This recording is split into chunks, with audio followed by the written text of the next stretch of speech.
今個月17號就會舉行咯喎。咁啊，今年呢有破紀錄近5萬人去報名㗎，包括本港排名第1嘅男女子跑手羅若安同佢哋傾過。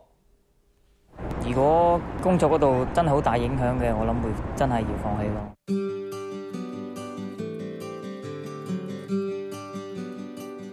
有時跑得辛苦嗰陣時都會㗎，哎呀咁辛苦做咩咧？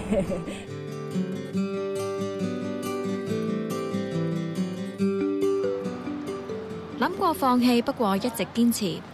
賴學欣同黃小平幾年前先開始跑馬拉松，憑個人毅力喺本地稱霸，不過就同北京奧運無緣。每一個跑手都會有呢個夢想嘅，唔可以單靠我自己咯。培訓啊，點樣栽培啊，咁呢啲咪都好需要係政府嗰方面去幫助我哋咯。幾好嘅，一定入到決賽啦！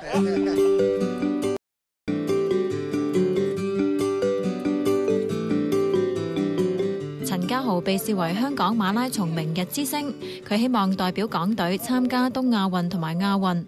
咁我哋資源唔夠，資源全部都係我哋嗰啲師兄師叔自己俾錢出嚟嘅，我哋好少攞到政府即係田總嘅經費去訓練咯。佢話：假如有關方面可以免費開放一個健身室俾佢哋練習，效果會更理想。無線電